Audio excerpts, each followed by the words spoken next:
to make a pit stop. Let's take a look right here. You see Allgaier and Mason Massey right here. They're going to have some contact as maybe Justin comes back up on the track. They're going to be 3 wide. We got Justin Bonsignor spun into the wall. Justin Bonsignor head first into the wall off the corner.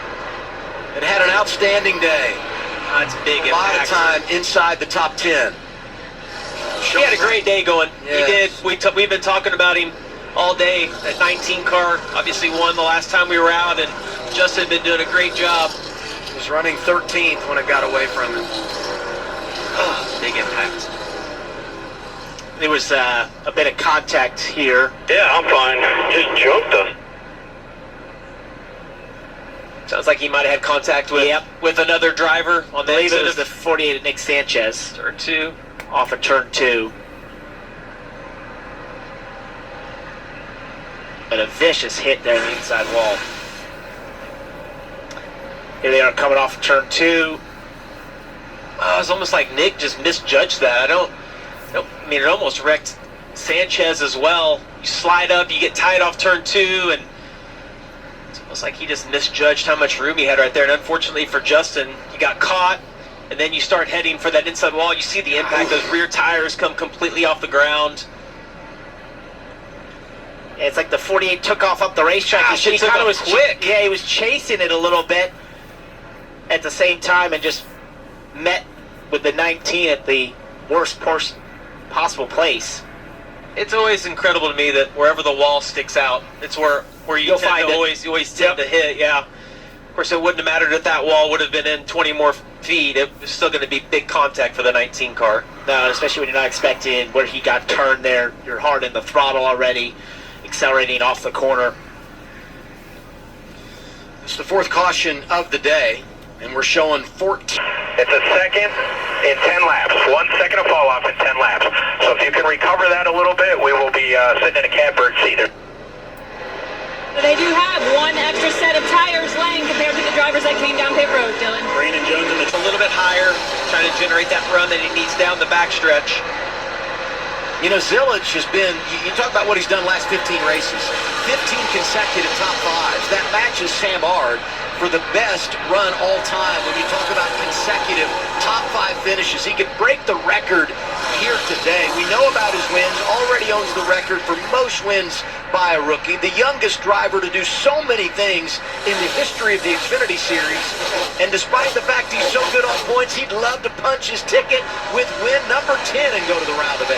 What about the guy in 3rd? We haven't talked a lot about Austin Hill and kind of came out of nowhere, right? You see, he's done a really good job executing a perfect day.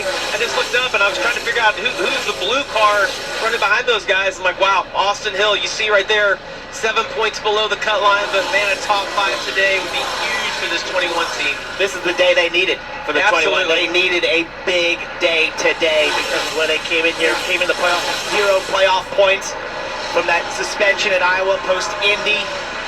They needed a big day today to try and combat what could possibly happen at the Roval next week. They were disappointed at Bristol, but they kind of anticipated that was going to be a tough race for them because historically he's not been good there. However, 1.5 miles, strong for him. He's a really good road racer as well. So he cuts the deficit down here, and then you go to a place where you feel like you can take advantage again next week in the elimination race at the Roval. Let's hear from Justin Bonsignor, now to Dylan. Yeah, he's out of the care center, checked and released. What's your take on the contact and ultimately what ended your day? Nick just wasn't clear from the replay I saw. I don't know if he got free and kind of chased it up into me, but or he was just trying to pull me back with a side drive. But unfortunate, we had a car that was a really good car today. Just want to thank M3 Technologies, everybody at JGR. Car's obviously quicker than I am.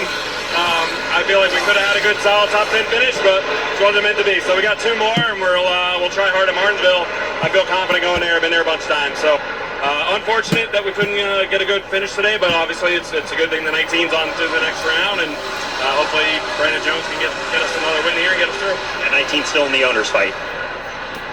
Well, he referenced Brandon Jones. I've been watching lap times. It took 12 laps for those lap times to kind of flip, and Jones now has been able to consistently beat Connor Zilch in the lap time. He's had to work his tail off for the first bit, but it's paid off now. Well, Taylor Gray up in the top 5. You talk about the day for Joe Gibbs Racing and their two playoff contenders doing an outstanding job. Jones trying to win it, Gray getting a bunch of points and adding to his advantage over the cut line. Came in +3, now finds himself at +19 as he continues to race with Creed. And Jones just set the fastest lap of the race. That's good for another point. You see the purple stopwatch by his name there in our bumper. Good recovery for Sheldon Creed here today. Struggled there in stage 1 and stage 2. Didn't get any stage points today, but to get back into the top 5 late, this is big for them.